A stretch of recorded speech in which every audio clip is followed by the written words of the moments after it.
Retour sur le plateau d'ATV Guadeloupe pour la suite de notre débat sur la 4e circonscription avec Karen Brun. Bonsoir Karen, pour celles et ceux qui prennent l'écoute maintenant. On va simplement rappeler les contours de cette 4e circonscription. Alors cette 4e circonscription, 17 candidats donc, sont en lice dans cette circonscription qui couvre Baillif, Basse-Terre, Bouillante, Capesterre-Belle-Eau, Gourbert, Saint-Claude, Terre-de-Bas, Terre-de-Haut, Trois-Rivières, Vieux-Fort et Vieux-Habitants. Donc comme vous le savez, c'est la circonscription de Victorin Lurel qui est encore en poste jusqu'au 19 juin prochain. Il a été élu en 2002, puis réélu en 2007, en 2012, où il avait d'ailleurs remporté dès le premier tour. Et pendant son mandat, il avait travaillé pendant 17 mois au gouvernement en tant que ministre des Outre-mer. Et c'était donc sa suppléante, Hélène Vainqueur-Christophe, cette année candidate du Parti socialiste, qu'il avait remplacée sur les bancs de l'Assemblée nationale. Et donc au bout de 3 mandats successifs, Victorin Lurel, qui a aussi perdu lors des dernières régionales, a donc fait le choix de ne pas se représenter. Alors, mesdames, messieurs, vous aurez le même temps de parole ce soir. Et puis, conformément au tirage au sort, c'est Madame Evita Chevry qui parlera la première pour nous donner, en quelque sorte, nous dire, en cas de politique fiction, imaginons, Madame, vous êtes élue, quel député vous voulez être? Je souhaite être un député courage, parce que je pense que c'est la qualité première que doit avoir un député, c'est-à-dire façader face au gouvernement, parce qu'un député doit demander, doit savoir aussi exiger, doit surtout obtenir. Un député courage, et ça malheureusement, cela nous a beaucoup manqué. Je prends le cas de la question du chlordécone, que je connais bien, puisque j'ai, avec Harry Durimel, initié la première plainte contre l'empoisonnement du chlordécone, qui traîne énormément sur le plan judiciaire. Actuellement, la Commission européenne est saisie. On demande simplement aux élus de la Guadeloupe, les députés européens demandent pour soutenir ce projet aux élus de la Guadeloupe de simplement signer un petit courrier disant qu'ils sont d'accord avec ce mouvement des avocats et des associations écologiques.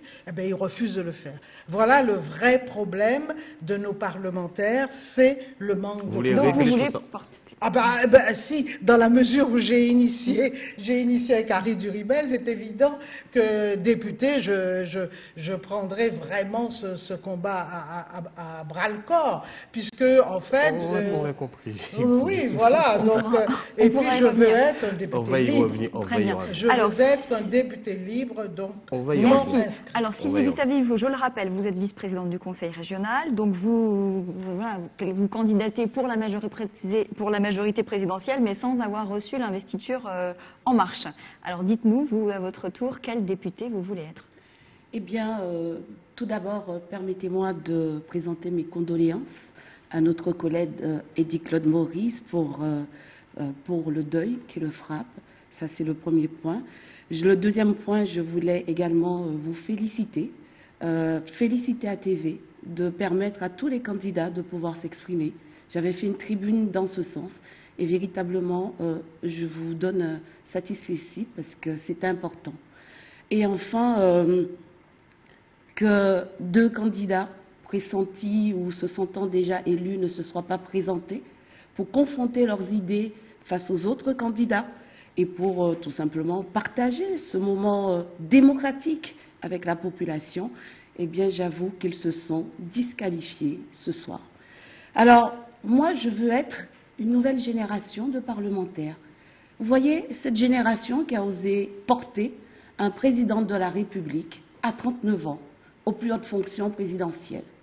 Et donc, en ma qualité de vice-présidente de la région, eh bien, élue députée, j'aurai à la fois cette fonction nationale, mais j'aurai également un mandat de conseillère régionale. Et donc, vous voyez que je suis à l'articulation entre les lois votées et l'exécution de ces lois. Merci beaucoup. Alors, Hugues-Philippe Ramdine, vous êtes conseiller municipal de l'opposition à Capesterre, vous êtes aussi conseiller communautaire et conseiller départemental. Alors, pourquoi vous voulez aujourd'hui être député? Alors, vous comprenez très bien que je vais présenter mes condoléances à Edith Claude Maurice, parce que je suis de Capesterre. Je voulais quelque part dire que Evita parlait 3 fois le courage, c'est vrai, c'est mon slogan, c'est le courage. Je serai un député qui va travailler avec tous les maires, tous les élus de la Guadeloupe. Car le temps de la division est terminé. Je ne serai pas un député de clan. Alors juste, nous avons un petit problème Un petit problème de technique, micro. On va vous reposer la question dans un instant pour que tous nos téléspectateurs puissent bien vous entendre, le temps de régler ce petit problème. Et on va donner tout de suite la parole à Dominique Virassamy. Donc on vous repose la question. Donc, vous êtes candidat sans étiquette et pourquoi vous vous présentez à cette élection? Je me présente à cette élection. Je dis d'abord bonsoir aux électeurs de la 4e circonscription. Mais je me présente à cette élection parce qu'il est temps maintenant d'avoir un député offensif. La Guadeloupe va mal. Depuis pas mal d'années, tous les voyants sont au rouge. Des scandales à répétition. On va parler peut-être de la moralisation de la vie politique tout à l'heure. Mais je voudrais quand même rappeler une chose. Le député, quand il est à l'Assemblée, il doit être très vigilant, très véatif et très offensif. Et permettez-moi de rappeler que le député est lié à l'article 34 de la Constitution et il ne peut pas en sortir. Ça, c'est une chose. Deuxième chose, il est là pour veiller à l'adaptation et à l'adaptabilité des lois. Il doit surtout surveiller que les décrets d'application soient en corrélation avec les régions ultra-périphériques. Alors, qui est Dominique Virassamy pour être là? Parce que j'ai un passé de combattant. Rapidement, qu'on puisse redonner la parole à M. Hamzine. J'ai pu mener plusieurs combats dans ce pays. C'est pour ça que je suis très bien dans ce rôle de député. J'ai mené un combat avec M. Hubert Kiaba pour la grande défense de la rivière à Sainte-Rose. J'ai mené un combat avec Patrick Gob pour la suppression des dettes sociales et fiscales. J'ai mené mon grand combat contre les dysfonctionnements du RSI. Et cela j'en vais en parler tout à l'heure pour les chefs d'entreprise. Et cela me permet de dire que je suis le député de la 4e circonscription qu'il faut. Alors, merci. Alors, Hugues Framdini, on vous redonne la parole. Donc, quel député vous voulez être? Vous pouvez reprendre. Avant de dire quel député, je profite de l'occasion pour présenter mes condoléances à Edith Claude Maurice. Je voudrais dire à Evita, elle a employé le mot courage 3 fois. C'est mon slogan, c'est ça le courage. Je voudrais surtout travailler avec tous les élus, tous les maires, quel que soit leur bord politique. Ceci dans l'intérêt général du pays. On a trop divisé ce pays-là. Et je voudrais aussi proposer de créer un groupe de parlementaires ultramarins afin de défendre les spécificités que nous avons. Je voudrais aussi je serai un député à plein temps, sans aucun poste. Et je ferai un bilan chaque année pour la population de la 4e circonscription. Merci. Alors, première grosse partie de notre débat de ce soir, la loi d'habilitation pour réformer le Code du travail. Vous savez que le gouvernement a quasiment déjà commencé son travail. Il attend une majorité pour venir appuyer les réformes qui sont envisagées. Vous avez connu aussi, entendu les premières pistes qui sont sorties aujourd'hui. Alors, Maître Evita Chevry, qu'est-ce que vous pensez de la forme et de la fond sur une telle, de la forme et du fond sur une telle question? Je pense qu'on a tellement dit déjà sur la question de l'ordonnance. Effectivement, on peut se demander qu'est-ce qui se passe dans la tête d'un député qui accepte de céder sa compétence au gouvernement. Alors, au nom de l'urgence, c'est toujours l'urgence qui justifie cela. En tout cas, grand point d'interrogation. Moi, je ne suis pas convaincu. Je pense que le débat doit rester aux députés. Alors, sur cette question du projet de loi, il y a deux choses que je voudrais soulever.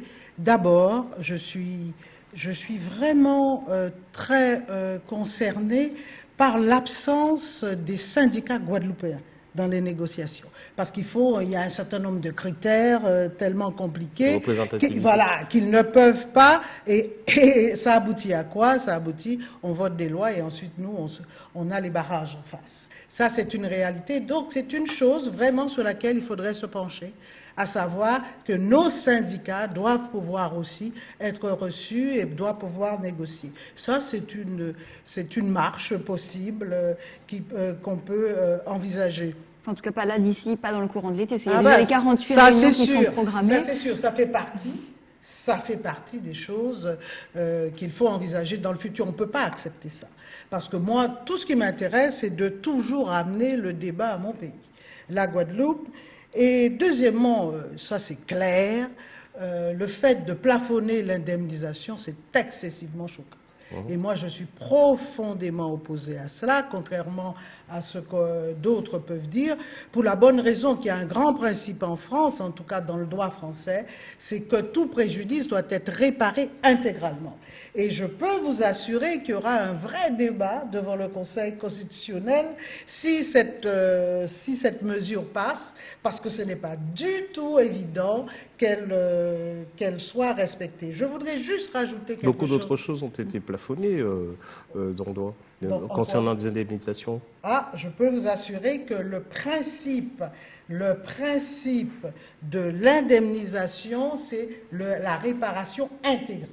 Ça, c'est... Que demande l'avocat. Bah oui, ça c'est l'avocat qui parle. Je voudrais juste préciser quelque chose sur l'appel que vient de faire Hugues au groupe ultramarin, c'est qu'il faut changer, là, il faudra changer la réglementation. Parce que pour le moment, les groupes ne sont pas fondés d'origine ethnique ou géographique.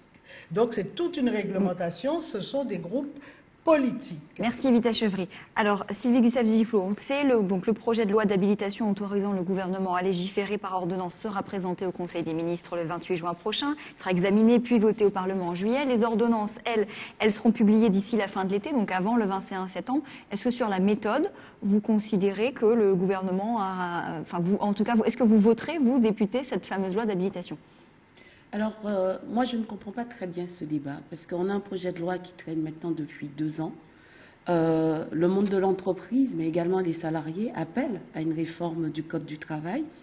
Par ailleurs, légiférer par ordonnance n'occulte pas du tout le fait que le Parlement ne soit saisi, puisque le gouvernement doit d'abord demander une loi d'habilitation qui doit définir les thématiques qui vont être prises en compte, la durée de travail, de négociation avec les partenaires sociaux. Ensuite, ça doit être signé par le Conseil des ministres, signé par le président de la République, pour enfin revenir à l'Assemblée nationale et au Sénat, où le texte va être ratifié ou pas. Donc, le débat parlementaire n'est pas du tout occulté. Ensuite, moi, ce qui m'interpelle dans cette réforme du Code du travail, c'est le fait qu'on puisse négocier par entreprise et non plus par branche. Moi, je suis attentive à cette proposition et je me demande pourquoi nos syndicats locaux, on ne les entend pas là-dessus. Parce qu'enfin, ils pourraient s'affranchir des négociations par branche menées par les grandes centrales syndicales. Et eux, en faisant des négociations par entreprise, on pourrait enfin entendre leur voix. Donc, moi, j'aimerais bien aussi que nos syndicats locaux se positionnent par rapport à ça, parce que ça donne une vraie flexibilité. Donc, la primauté de la loi sur le contrat, ça ne vous dérange pas? La primauté, jusqu'ici, c'est la primauté de la loi sur le contrat, mais quand on inverse la hiérarchie des normes, priorité au contrat sur la loi, ça ne vous dérange pas? Non, ça ne me dérange pas, parce que finalement, je trouve que nous avons besoin de libérer un petit peu ces forces vives et que la négociation par entreprise va permettre tout simplement un vrai dialogue entre le patron et le salarié en tenant du contexte de l'entreprise. Et ça, ma foi, j'avoue... Ils ne pèsent pas du même poids. Ils peuvent ne pas peser du même poids, mais de toute façon, il y a des organisations syndicales dans les entreprises. Donc, d'une manière ou d'une autre, et puis... Soyons logiques, lorsque la négociation par entreprise n'aboutit pas, c'est la négociation par branche qui reprend le droit. Donc, de toute manière, le salarié n'est pas perdant dans cette négociation. Merci. Alors, Hugues-Philippe Ramdini, est-ce que sur la méthode du gouvernement pour s'attaquer à ce gros chantier est la bonne? Alors, moi, je pense que oui, parce que c'est démocratique quelque part. Et c'est ça qu'il faut reconnaître dans cette voie et cette loi, cette proposition de loi. Et de toute façon, nous, en tant que députés, on doit aussi à légiférer, à donner notre avis. C'est pas une décision définitive. Et je crois que c'est ça qu'il faut bien comprendre. C'est comment réformer des choses qui durent depuis plus de 30 ans et qui bloquent le système. Alors maintenant, je ne suis pas là pour dire qu'il faut absolument tuer un salarié ni tuer une entreprise. Je crois qu'il faut que les deux se retrouvent. Et c'est ça l'objectif aujourd'hui. La France a besoin d'être réformée, il faut le savoir. Donc, comment mieux réformer la France? Alors, c'est vrai, c'est une proposition de loi, ça va être légiféré. On verra exactement, mais il faut savoir aussi ce qui est dans le Code du travail. Il y a aussi, c'est les règles élémentaires qu'il faut réformer, c'est la diminution, la suppression du RSI, c'est la suppression du RSI, c'est l'allocation chômage, que quelqu'un qui démissionne puisse toucher son allocation chômage. Comme les indépendants aussi, c'est comme ce qui est les prévu. indépendants. Donc il y a quand même du bon. Maintenant, à nous, demain députés, de prendre le temps. J'attends aussi le texte qui sortira du Conseil des ministres le 28. Parce que ce texte-là va être important. Donc ce sera le fameux projet de loi d'habitation, ce sera bien sûr, le contenu et des ordonnances. Ça partira au Parlement, et c'est le Parlement qui va trancher. Donc je crois que c'est encore loin tout ça. Je resterai véatif en tout cas par cette loi-là, mais en tout cas mon objectif, c'est que le pays Guadeloupe, les départements d'outre-mer, puissent sortir de ces 27% de taux de chômage. C'est ça notre objectif. Et si il y a une loi qui permet de faciliter les choses, moi je suis d'accord. En ce moment où on parle de loi travail, nous avons des travailleurs qui priment aujourd'hui à Capesterre-Belle-Eau depuis quelque temps dans la banane. Depuis plus de 30 ans, ces gens-là sont quelque part. Il y a deux poids, deux mesures. Des gens qui sont au mois, des gens qui sont à la quinzaine, comme des années 60. Ce n'est pas normal. Donc cette réforme peut être une réponse à ça ces peut être gens-là une réponse, mais il faut être véatif. Je dis bien, il faut être véatif. Je serai véatif par rapport à cette loi. Même si... Il y a une contradiction dans ce que vous dites, Monsieur Ordinier, parce que si la situation est actuellement, c'est que ça se passe dans l'entreprise. C'est que voilà un rapport entre les salariés et le responsable d'entreprise qui donne cette situation si ça aujourd'hui. permet de démocratiser le rapport entre le salarié et l'entreprise, ce sera une bonne chose. Et là, ça, c'est pas la loi. La loi sur la mensualisation n'est pas appliquée. Non, mais c'est ce que je dis. Il faut qu'on applique la loi sur la mensualisation. Je prends le cas des ouvriers agricoles de Capesterre-Belle-Eau. La loi de la mensualisation n'est pas appliquée. Donc, il faut démocratiser. Il faut qu'on applique, il faut que ce soit une égalité réelle au moment où on parle d'égalité réelle. Merci beaucoup. Alors, Dominique Virasamy, vous, sur le fond, sur la forme, est-ce que vous souscrivez à ce projet de loi et à la réforme ? Avant de vous répondre, je voudrais remercier Philippe qui parle du RSI, mais il a oublié de dire que c'est moi et moi seul qui ai défendu depuis des années et qui ai demandé la suppression des dettes du RSI, confirmée par le président de la République. Donc c'est vous qui avez inspiré Emmanuel Macron, alors? Je peux vous dire que j'ai remis à M. Macron et avec M. Chalus un dossier sur la situation des entreprises qui fait qu'aujourd'hui, que c'est mon dossier qui a permis à M. Chalus d'être excellent à l'Assemblée face à Mme Marisol Touraine. Et donc je peux dire qu'aujourd'hui, je suis le père de la demande de cette suppression du RSI. Donc il ne faut pas que la mémoire s'en aille par rapport à ce sujet. En ce qui concerne votre question, personnellement, je suis un peu surpris de voir une loi qui a été largement détricotée depuis sa création puisse encore faire l'objet d'une réalité. Pourquoi? Parce que c'est une loi qui a été pondue avec d'autres députés. Nous serons très bientôt 577 nouveaux députés. Donc il serait peut-être intéressant parce qu'il s'agit d'engager des salariés et des chefs d'entreprise et notamment 6,8 millions d'indépendants en France. Et donc il serait très intéressant que nous puissions tous pouvoir revoir ces textes-là pour pouvoir le rafraîchir ou adapter à la situation Alors, actuelle. c'est pas tout à fait ce qui est prévu dans la méthode. Alors, la méthode ne me convient pas tout à fait. Alors, ce que je voulais vous dire, je vous donne un exemple. On parle beaucoup de travail, mais il y a quelque chose qui m'intéresse, et Mme Chevrier en a parlé. On ne trouve pas la part des syndicats dans ce projet. Pourquoi? Nous avons l'entreprise telle que nous la connaissons va changer. Bientôt, nous allons parler de plateforme collaborative. Est-ce que vous savez qu'un chef d'entreprise d'une start-up pourra mettre au chômage son employé en un simple clic en supprimant l'application?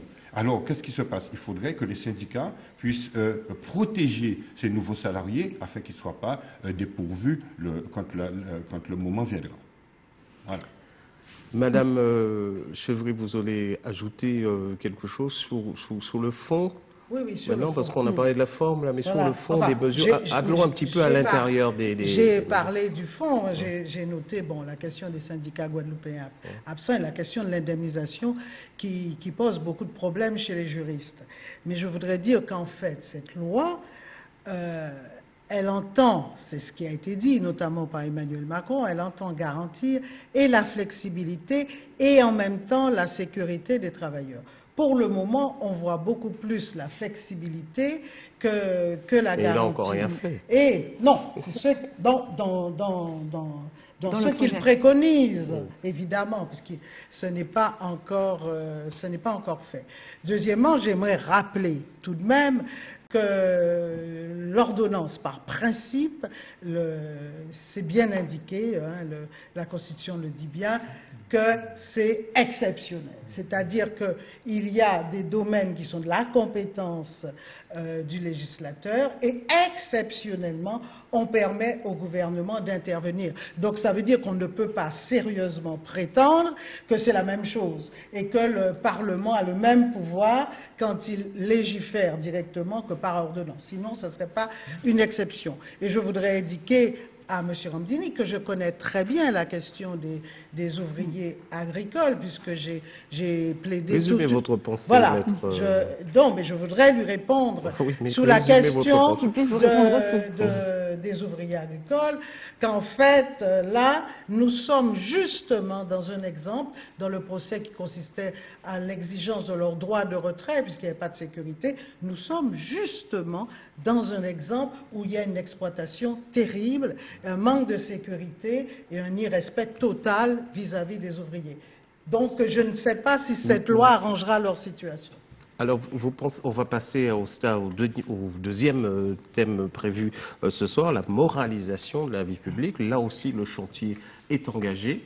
Alors, Maître Chevry, vous venez de parler. On va passer la parole à Maître à Sylvie Gustave Duflot sur cette question de la moralisation. Alors, vous appuyez à fond le gouvernement. Vous êtes d'accord déjà avec le contenu de ce que l'on sait rapidement. On va rappeler, Karen. Alors, dans le contenu, donc, ce sera deux propositions de loi, puis une réforme constitutionnelle devrait venir par la suite, et donc un texte sera proposé dans les prochaines semaines. En tout cas, sur ce que l'on sait déjà, qui nous a été délivré par le garde des Sceaux, François Bayrou, dans cette moralisation de la vie publique, il y aurait donc l'interdiction pour les membres du gouvernement, les parlementaires, mais aussi les membres des exécutifs locaux, de recruter des membres de sa famille, donc qu'ils soient ascendants, descendants ou conjoints. Il est prévu aussi de ne pas pouvoir permettre à des élus de cumuler 3 mandats identiques et successivement. Il est prévu aussi la suppression de la réserve parlementaire, mais aussi la suppression de la Cour de justice de la République, ou encore il est prévu aussi d'encadrer les activités de conseil parmi l'ensemble des mesures. Vous suivez ? Oui, totalement. Je pense que la montée des extrêmes sur ces dernières élections présidentielles a très clairement montré que la classe politique souffrait d'un discrédit et qu'il fallait revenir à de la rectitude en politique. Et donc, je souscris totalement à ces propositions, et même j'irai beaucoup plus loin. Moi, je pense qu'il ne faudrait pas qu'un élu fasse plus de 2 mandats consécutifs dans une même fonction. Ça permettrait tout simplement que du clientélisme ne s'installe pas et qu'on n'ait pas du réseautage qui se mette en place. En ce qui concerne la réserve parlementaire, je suis d'accord pour sa suppression. Aujourd'hui, une des candidates, ancienne députée, pendant 2 ans, eh bien, évidemment, je suis allée voir ce qu'elle a fait de sa réserve parlementaire. Et c'est absolument édifiant. Députée et maire de Trois-Rivières, eh bien, en 2014, pour préparer sa réélection, elle a très largement servi la commune de Trois-Rivières et toutes les associations de Trois-Rivières. Donc, vous voyez qu'il n'y a pas d'équité dans la préparation de cette élection communale. Mais les associations sont très contentes. Oui, bien sûr que les associations, mais elle n'est pas députée de la commune de Trois-Rivières. Elle est députée de 11 communes. Et parmi ces 11 communes, elle a fait des dotations aux collectivités. Et curieusement, ces dotations ont été uniquement vers des communes alliées. Et il y a 5 communes, Baïf, Basse-Terre, Gourbert, Capesterre, Terre de Haut qui n'ont jamais bénéficié Donc la de réserve sa réserve parlementaire parlementaire. servait le clientélisme, c'est ce que vous voulez La nous réserve dire. parlementaire servait ce clientélisme et ça n'a pas lieu d'être. Nous sommes dans la transparence de la vie Philippe politique. Orbini, il y a beaucoup d'anciens députés dans cette circonscription. Je comprends- suppose que ce n'est pas je seulement le comprends bien maire de entendu Trois-Rivières. pourquoi l'ancien député n'est pas venu. C'est peut-être Ben pour oui, ça aussi, parce que ça gêne. totalement, parce qu'elle aurait dû On y parle faire d'Hélène face. Vainqueur-Christophe. Concernant la moralisation, sincèrement, la réserve parlementaire, c'est hors d'âge. Ce n'est pas encore de notre... C'est hors d'âge, c'est dépassé. Je pense qu'effectivement, il faut supprimer ça. Donc je rappelle que c'était 130 000 Non, mais- euros auxquels pouvaient s'ajouter d'autres frais en fonction du groupe auquel on appartenait. Exactement. Il faut non seulement supprimer ça, mais vous voyez, par exemple, le cumul des mandats. On parle de ça aussi. Mais moi, j'irai plus loin. On parle de 3 mandats consécutifs. Mais je dis la plus haute fonction de l'État, le poste de président de la République, c'est 2 mandats. Pourquoi on ne peut pas harmoniser? Moi, effectivement, je proposais d'harmoniser à 2 mandats pour tout le monde. 2 mandats consécutifs. 2 mandats consécutifs. On peut pas. On a des maires qui sont là depuis 24 ans. 24 ans qui sont dépassés aujourd'hui. Je Mais crois que. j'ai le sentiment que vous considérez dans vos réflexions que les maires sont nommés.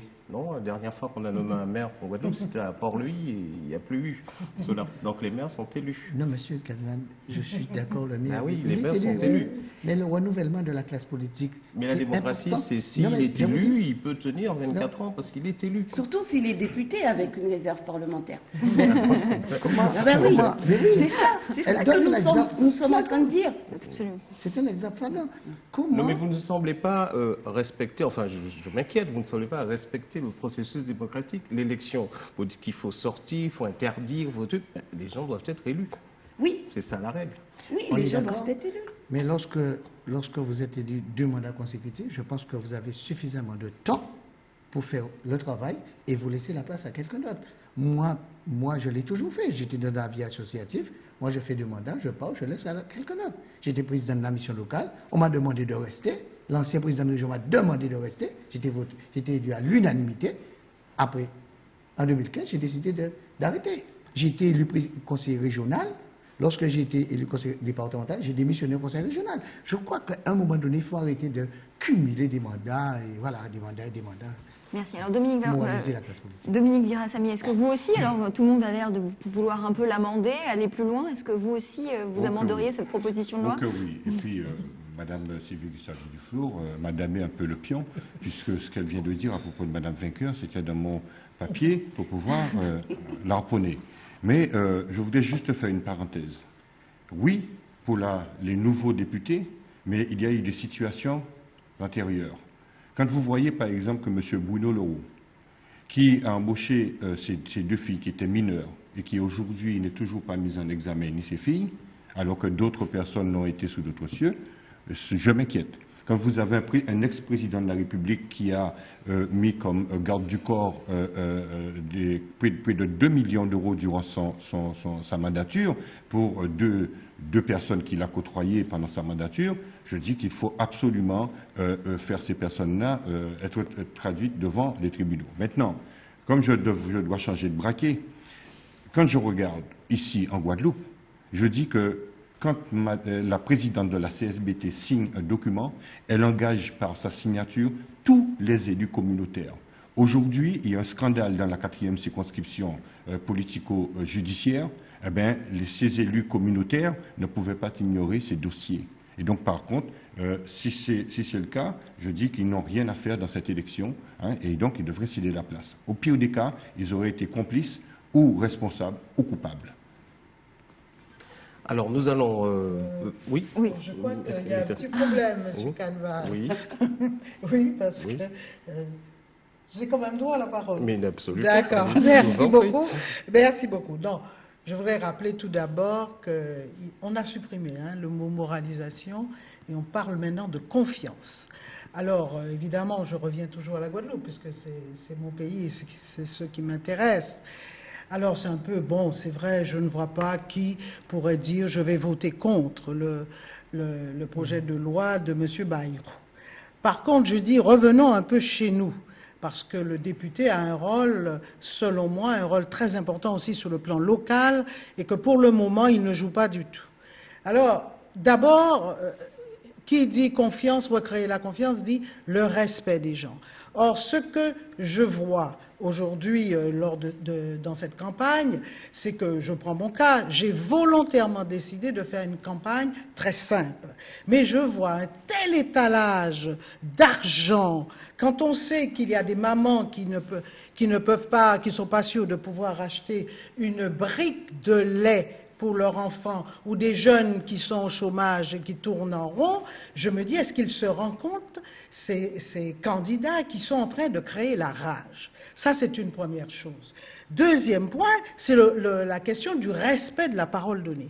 Quand, par exemple, pendant 10 ans, des gens se sont battus pour que vous reveniez au pouvoir, que vous avez subi des brimades du maire présent, et que, enfin, ce candidat arrive et qu'il vous dit, voilà, je viens pour faire quelque chose, et qu'il, au bout d'une année après, il veut être conseiller général, 2 ans après, il veut partir. Là, il y a aussi un problème, il faut respecter la parole donnée. Je sais que c'est pas facile d'interrompre un avocat quand l'avocat plaide, mais là, je suis obligé parce que vous allez consommer tout votre temps, il vous restera plus rien pour pouvoir parler directement aux gens. Je voudrais juste terminer en disant que je proposerai, et ça c'est qu'au moins, quand un élu arrive, qu'il reste, sauf maladie évidemment, qu'il fasse au moins les 3/4 de son mandat, parce qu'on n'est pas là pour Très bien, jouer. merci. Alors, il est temps pour nous maintenant d'aborder un troisième thème, une troisième question d'actualité, c'est la réforme de l'école. On le sait, le nouveau ministre de l'Éducation nationale a déjà fait un certain nombre d'annonces, notamment, il veut publier un décret cet été qui permettrait aux communes qui le souhaitent de sortir de la réforme des rythmes scolaires et donc de repasser de la semaine à 4 jours. Est-ce que, Sylvie Gustave Di Duflo, vous y seriez favorable? Alors écoutez, j'ai été présidente de l'association des parents d'élèves à Baïf, et donc en fait, évidemment, certains parents appellent à revenir à un rythme de 4 jours. Cette coupure du mercredi permet à l'enfant de se ressourcer et de repartir, je dirais, sur de nouvelles bases pour les 2 jours restants de la semaine. Mais la réforme de l'école n'est pas seulement celle du rythme scolaire, puisque c'est aussi le dédoublement des classes primaires. Et ça c'est une belle réforme. Pourquoi? Parce qu'on sait qu'aujourd'hui, tout se joue entre la classe de CP et de CE1. Les apprentissages fondamentaux, la lecture, les mathématiques, c'est là que ça se joue. Et donc, Emmanuel Macron avait dit, dès la rentrée de septembre, il faut lui donner les moyens de pouvoir appliquer ce dédoublement des classes primaires. Et j'y ai réfléchi et je lui ai envoyé une plateforme de propositions pour qu'il puisse appliquer son projet. La manière la plus simple pour y arriver, résumez votre pensée, Madame. La manière la plus simple, ce serait que la région puisse aider à faire ces dédoublements de classes, puisqu'il va falloir de nouvelles classes. Très bien. Il va falloir créer des préfabriqués. Sauf que c'est peut-être pas de la responsabilité de la région, mais plutôt des mairies. Non, mais on pourra passer un contrat État-région. Merci. Alors, ça concerne, Luc Ramdini, 92 écoles donc, qui seront directement concernées là pour la rentrée. Alors, c'est vrai que le président Macron a proposé dans les REP, les réseaux d'éducation prioritaire, aux 12 élèves de CP à CE1. Moi, je vais plus loin. Moi, je crois que ma proposition, moi, député, je proposais 15 élèves de CP jusqu'à la 3e. Car, vous savez, nous avons un taux de réussite qui est encore peu élevé. Ça, c'est la première chose. La deuxième chose, nous avons des enfants qui passent en 6e. 16% de nos enfants qui passent en 6e sont en situation d'illettrisme. Ça veut dire qu'ils ne savent ni lire, ni compter, ni écrire. Donc, c'est la raison pour laquelle je propose ces 15 élèves par classe. Ça permettra aux professeurs de travailler en toute quiétude. Et surtout, il y a quelque chose qui est important à mes yeux, c'est l'informatique à l'école pour ces enfants-là. Moi, je vois le numérique est très important à l'école pour ces enfants-là. Voilà ce que je veux. Il ne faut pas d'abord leur redonner le plaisir de lire et leur permettre d'avoir cet outil livre entre les mains avant de passer au numérique? Il faut le livre, mais il faut aussi le numérique. Il faut aller avec le temps aussi. Il faut que nos enfants, en CP, primaire, l'anglais, moi je pense que l'anglais, le créole, l'espagnol et le français, pourquoi pas? Mais il faut avec le temps. En ce qui me concerne, je pense que là encore, les syndicats ont été mis à côté. Moi, je préconise que toute la Guadeloupe soit un REP, comme l'a dit M. Ramdini, réseau d'éducation prioritaire. Mais surtout, permettre aux syndicats de travailler sur les programmes. Parce que nous sommes un pays, Guadeloupe, avec nos us et coutumes, il est intéressant de pouvoir faire des programmes adaptés à notre région. Mais surtout, dans le cadre de l'autonomie des établissements, c'est de plus en plus renforcé, ça va être possible. C'est possible, mais surtout, M. Canval, les horaires. Parce que oui, il y a le rythme scolaire, c'est vrai, mais il faut que les syndicats, parce que c'est eux et eux seuls, je pense, qui sont à la barre, et c'est eux qui pourront donner une direction réelle pour cette éducation et qu'elle devienne prioritaire. Et vous seriez favorable à un retour aussi de la semaine de 4 jours ? Alors, semaine de 4 jours, oui, mais entrecoupé du mercredi, par exemple, parce que c'est important, je suis d'accord avec Mme Duflo, qu'il faut que les enfants puissent respirer. Hein. Et je voulais juste faire une petite parenthèse et faire un clin d'œil à Terre-de-Bas, les 5 Terre-de-Bas. J'ai visité une école qui est fermée aujourd'hui, et parce que la majeure partie des enfants sont obligés de venir en Basse-Terre pour pouvoir suivre le cursus scolaire. Ce serait intéressant de faire une expérimentation, hein, et de mettre ces élèves-là toujours, de les laisser au sein et de faire ça en visioconférence avec un professeur en Guadeloupe, et ça éviterait que les parents n'aient à dépenser de l'argent pour le bateau ou le logement pour ses enfants, et ça ferait gagner du temps et de l'argent à tout le monde. Alors, un mot sur le sujet, Madame Chevry. Oui, la Guadeloupe a 20% d'illettrés et 14% Martinique, donc incontestablement. Et quand on va à l'Île-de-France, c'est 5%. Donc, incontestablement, il y a un échec scolaire. Donc, cette solution de dédoubler les classes me semble excellente. Mais, comme je reviens toujours à mon pays, Guadeloupe, parce que je ne serai pas un député de la Lorraine. Justement, je vais vous donner l'occasion. Est-ce que vous pouvez me laisser terminer, dans cette rubrique-là, moi, député, justement, ça va vous permettre de définir le projet, la proposition que vous voulez porter, ce que vous voulez être, quel type de député que vous voulez être. Voilà. Mais écoutez, laissez-moi terminer. Non, mais vous avez consommé votre temps, et maître Invitation. Oui, vous avez consommé votre temps. Vous avez consommé votre temps. L'introduction, j'ai été relativement courte. Mais c'est le sentiment que vous avez, mais ce n'est pas la vérité. D'accord, bon, c'est possible. Alors allez-y, moi, rapidement. Député, vous êtes élu, vous êtes député, vous avez consommé 8 minutes 57 de temps de parole. Je vous le dis parce qu'il y a des chronomètres qui surveillent le temps de parole. Alors, vous êtes député, on va faire un peu de politique fiction, vous êtes élu. Oui. Moi, député, qu'est-ce que vous faites ?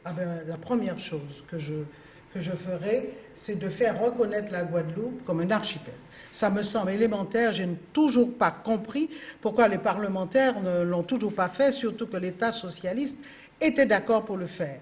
Quand on est un archipel, ça veut donc dire que chaque île, on reconnaît qu'il y a un ensemble d'îles, et chaque île peut exiger un aménagement des infrastructures et un développement spécifique. Ça, c'est la première des choses. À l'intérieur, avec toutes les possibilités, toute la compétence, attention, de la mer intérieure, c'est passionnant. Mais à l'intérieur de ce cadre d'archipel, revenons à la question de l'éducation très rapidement, puisque j'ai vu que Madame Vainqueur disait... D'ailleurs, ça va faire le buzz, parce qu'elle disait qu'elle va, en tant que députée, faire une loi pour obliger à ce qu'on apprenne l'histoire dans le pays, l'histoire des Antilles. Vous n'avez pas voulu m'écouter, maître, vous avez 10 minutes de temps de parole, vous avez explosé votre temps de parole, vous êtes en avance bien plus que tous vos Donc on va devoir donner la parole à Sylvie Gustave-Diflo. Alors, si vous êtes élu député le 18 juin, quelle proposition de loi, à portée locale ou nationale, vous auriez envie de défendre à l'Assemblée nationale ? C'est vrai qu'un député fait des lois nationales, mais avant tout, il reste ancré dans son territoire. Et moi, je suis une élue du Sud Basse-Terre, et les propositions que je ferai, prioritairement, c'est pour le rééquilibrage et l'aménagement du territoire au niveau du Sud Basse-Terre. Aujourd'hui, le Sud Basse-Terre est en train de mourir parce que la tranche d'âge, 18-24 ans, déserte ce territoire, faute d'emploi, faute d'avenir. Et donc, il est urgent de pouvoir rééquilibrer ce territoire à travers des propositions non seulement économiques, mais à la fois éducatives, à la fois aussi de services publics, Aujourd'hui, quand la maternité de la CHBT a des problèmes, eh bien c'est parce que cette tranche d'âge manque. Et en cascade, les crèches ferment, les écoles ferment. Et c'est tout un service public aujourd'hui qui est en péril dans le Sud-Basse-Terre. Alors moi, députée, demain, je ferai des propositions de rééquilibrage, puisqu'il faut que cette 4e circonscription se rééquilibre par rapport, par exemple, à la communauté d'agglomération du centre. Merci. Alors, Hugues-Philippe Rangini, même question. Vous, député, qu'est-ce que vous feriez à l'Assemblée? Moi, député, premièrement, c'est le pouvoir d'achat. Au moment où on parle d'égalité réelle, nous avons des petites retraites qui sont 300, 400 euros moins que la métropole. Moi, député, le service néonatologie du CHBT de Basse-Terre, dont j'étais l'élu qui était à la réunion avec le personnel, je défendrai, je porterai au plus haut, aux portes du ministère de la Santé, cette affaire-là, parce que je crois qu'il ne faut pas déshabiller la Basse-Terre au profit du CHU de Pointe-à-Pitre. Je vais défendre et qu'il y ait un rééquilibrage du territoire. Moi, député, eh bien, le problème de l'eau, j'ai demandé à l'ancien président d'une région, effectivement, de prendre une habilitation pour l'eau, le nouveau pareil, parce qu'on a un souci au niveau de l'eau. Nous avons plusieurs communautés d'agro qui ne s'entendent pas et le problème de l'eau perdure. Pour l'instant, nous n'avons pas d'eau dans les robinets. Merci. Alors, Dominique Virasamy, vous, député, quelle proposition de loi vous porteriez à l'Assemblée nationale? Alors, il faut savoir que, dans un premier temps, on a beau voter des lois en France, on oublie souvent qu'il y a des lois européennes qui supplantent les lois françaises. Et quand je parlais d'adaptabilité et d'adaptation, ma priorité sera en 3 phases. Le RSI, les dettes sociales fiscales et la ZRR. Le RSI, c'est la suppression des dettes la suppression du RSI pour permettre aux entreprises de sortir de ce carcan. Deuxième chose, les dettes sociales et fiscales supprimer les dettes sociales et fiscales pour permettre aux entreprises de retrouver un prêt bancaire, des subventions régionales et tout. Et surtout, la clé, c'est de permettre à toute la Guadeloupe d'être en ZRR, la zone de revitalisation rurale. Le gouvernement a décidé qu'il y a des endroits qui sont à faible connotation de bénéfices entrepreneurial. Cela permettrait... Résumez votre Oui, pensée, ça ira très vite, monsieur. Non, mais ça ira très vite. Mais si vous me coupez, je ne pourrai pas être plus court. Donc, la ZRR permet aux entreprises de bénéficier d'impôts pendant 8 ans. Pendant 8 ans, de taxes professionnelles, de taxes d'habitation, de CFE et de tout ça. Et je vais juste vous dire que la France, 70% des départements français sont en ZRR, la Réunion, la Corse et la Guyane sont en ZRR. Et il n'y a pas besoin de loi, elle existe déjà. Il faut simplement l'appliquer en Guadeloupe. Et je peux vous assurer que je demande aux téléspectateurs d'aller sur leur bécane et de taper la ZRR et vous comprendrez que c'est la clé parce qu'on aura beau faire tous les programmes et tous les projets en Guadeloupe, tant qu'on ne réglera pas la problématique de l'entreprise et de l'économie, tous vos projets seront balayés. Merci. Alors, c'est le moment maintenant dans cette émission de conclure. Alors, Madame Chevry, vous avez 4 mots, parce que vous avez déjà vraiment consommé votre temps de parole. Donc, 4 mots et pas plus. Enfin, là, je dis que j'aurais bien aimé qu'un huissier vérifie tout ça. Parce que je ne suis pas du tout convaincue vous avez des personnes en régie qui chronomètrent. De l'égalité de temps. Non. Mais enfin, ce n'est pas grave. De toute façon, je dis qu'indépendamment de toute la technicité et de tout ce qu'on pourrait proposer de manière purement technique, moi j'entends surtout, en tant qu'élu, lever l'âme de ce pays parce qu'il y a de vrais problèmes, remettre le sens du collectif, la reconquête du nous et faire sauter le jeu, l'individualisme qui a tant abîmé ce pays. Et si j'appelle de mes voeux la reconnaissance de la Guadeloupe comme un archipel, c'est pour pouvoir justement permettre à l'île de la Basse-Terre d'être sauvée. Parce que pour le moment, l'île de la Basse-Terre est complètement abandonnée, oubliée, et le grand combat qu'on pourra mener à l'intérieur, ce sera ensuite l'égalité de tous. Je vous passerai votre temps de parole à la fin de l'émission. Alors, Madame Duflot. Oui, alors, je veux être résolument une nouvelle génération d'élus. Pourquoi? Parce que, je le dis comme je le pense, nous, dans le Sud-Basse-Terre, on en a marre. On en a marre de ces élus, de ces affaires de corruption. Et donc, nous voulons résolument de la rectitude en politique, mais surtout, ce que nous voulons, eh bien, c'est que Emmanuel Macron a dit qu'il allait avoir des lois avec des déclinaisons locales. C'est déjà une forme d'autonomie. Et donc, plus que jamais, je veux être ce député qui va mordre dans le texte législatif pour pouvoir produire des adaptations qui soient en phase avec les besoins de la population. Alors, Hugues-Philippe Bramdini, pourquoi faudrait-il voter pour vous le 10 juin prochain? Il faut voter pour moi car les entreprises qui souffrent aujourd'hui, qui répondent à la commande publique, plus de 40% de la commande publique, c'est des entreprises, aujourd'hui ne sont pas payées 250 millions d'euros et ces élus qui sont candidats demandent de sauver l'emploi. Donc moi, je dis, chers compatriotes, pour une fois, vous avez un élu de courage, de volonté, de rectitude, quelqu'un qui a envie de travailler pour la 4e circonscription, mais la Guadeloupe. Je veux travailler avec tous les élus. Je ne serai pas un député de clan, comme je dis, de parti politique. Je veux. Alors, samedi 10, n'hésitez pas, allez voter Hugues-Philippe Bramdini et sa suppléante Claire Lacroix pour le courage. Merci. Alors, Dominique Villarassamy, vous avez le mot de la fin. Tout à fait. Avoir du courage, c'est très bien, mais il faut avoir l'âme du combattant. Il faut avoir l'expérience de la résistance, parce qu'à l'Assemblée, il y a des lobbies. Des lobbies qui détricotent les lois. Et pour cela, il faut avoir un élu vertical. Et donc, moi, je le dis clairement et je m'adresse aux électeurs qui sont indécis, je m'adresse aux abstentionnistes et je m'adresse surtout aux chefs d'entreprise et à leurs familles. Je suis le député qu'il vous faut, car aujourd'hui, c'est fini. Ça fait 2 ans que je traverse la Guadeloupe, et notamment de Bouillante à Capesterre, je rencontre tout le monde. Et à l'unanimité, tout le monde me dit qu'il faut changer la classe politique, car on en a marre. Aujourd'hui, je le dis clairement, pour être à l'Assemblée, ce n'est pas tout de dire aux électeurs « j'ai tel soutien avec moi ». Quand vous serez à l'Assemblée, ce soutien-là ne sera pas à côté de vous. Et si vous n'avez pas cette expérience du combat et de la résistance, vous serez balayé et vous serez inexistant.